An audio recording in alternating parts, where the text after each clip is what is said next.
Everybody, everybody knows we went to Vegas and Eddie went there and smashed everybody and won the world championship again. The Brown brothers did it. I didn't think it was fair for a guy to be training a good amount of time, about 30 years between wrestling and then doing jiu-jitsu as well. 50 wins, 2 losses. I didn't think it was fair for me to hold him in the brown belt. That's, for me, it's called a sandbag, and I'm not going to do it. So I'm going to tie the belt for me to bring for everybody here.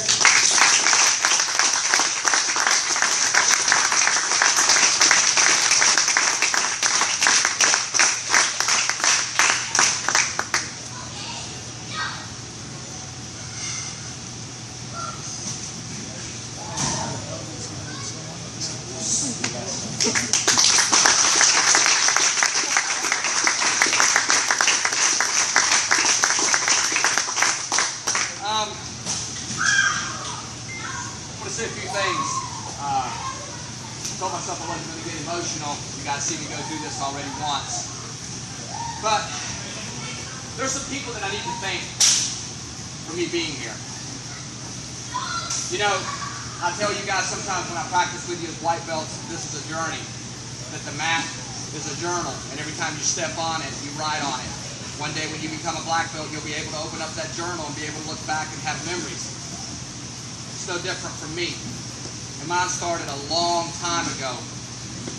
You know, I started out wrestling in high school, and for those of you that don't know, Mr. Doug here was my mentor. He taught me pretty much 90% of what I know about wrestling. And I'll tell you a little bit about a character he had, that he would come pick me up on Saturdays on his motorcycle, and he would take me all over the state to compete. And sometimes pay for it. It says a lot about a person when you're only 21 years old, 20 years old. I was 17, 18, 19. It says a lot about somebody when they do that. He made a difference in my life. And I say that because everything that you do towards someone else might make a difference. And then I want to thank the school, every one of you, for being here and being a team. You know, I wouldn't want to train anywhere else, guys. Then I have Brian here that, you know, him and I talk about this. He's my best friend, and we talk about this often. What a definition of a friend is. The definition of a friend is someone that's with you when you're down and nobody wants to be around you. And he's never, ever, ever let me down. There was a time in my life where I was very sick. I mean, sick to the point, guys, where I didn't want to live another day, man. It was that bad. You know, it was that bad. But he was always there.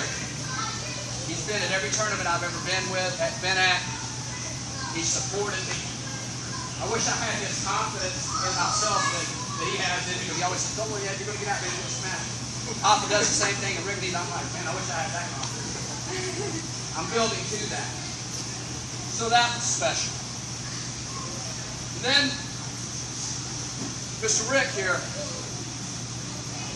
he took and put his pride and his ego away to bring Brian and I here. Now, I want to put things in perspective for you. Here's a guy that was a brown belt. I'm a blue belt. Pretty good. But he put that ego aside and said, "You need to come train with us if you want to be a world-class competitor." And I remember the conversation I had with him going down aisle 4. I'll never forget it. Where he convinced me. I remember talking to Brian. And here we are. You know, we're here. These are incremental steps to becoming a black belt. And then there's Hoffa. You know, when you become a higher belt, you get a little bit of an ego because you don't want those lower belts kind of getting things on you. The more time you spend at that belt, the more you humble yourself. Everybody here knows that Hoffa wants every single one of us to get better than him. And there's few instructors out there that do that. When I roll with him and I get position on him or I do, man, he never, ever, you know, man, he comes back and he goes, great. He even helps me to make the move better. And that says something about your instructor, about the people that you train with. And my wife's not here, but I want to also thank her because I spend a lot of time here. A lot of time.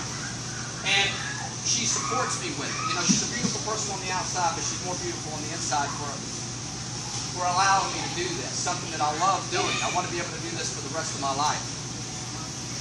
And then my dad. Man, guys, my dad, man.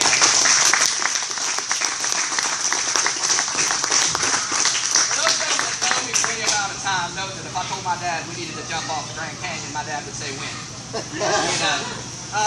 Plus, he puts up with you when you're jumping. jumping. He puts up with me. You know, because listen, guys, I'm a handful. You know, if you haven't spent any time with me, just ask Hop. I'm a handful. You know. But 2 days enough. Ever since I was 10 years old and I was playing competitive football and I was wrestling, man, I'd be on the bus and I'd look out the window and there'd be my dad chasing. Doug knows what I'm talking about. You know, I always, when I got married and I inherited my 2 kids, I always said, man, I just want to be a fifth of the person and the father that my dad is to me. I can't do that. I can't even meet it. So I just strive to be humble enough to know that it's an honor to be able to strive to be that. And, you know, the last thing I want to thank is I want to thank my Lord and Savior Jesus Christ for giving me this opportunity to be able to do something at the level that I do at my age.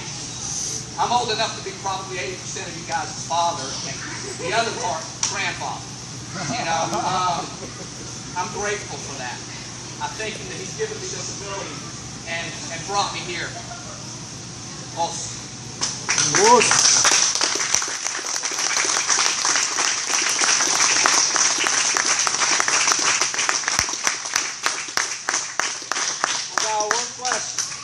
Who's going to sleep with their belt under the pillow?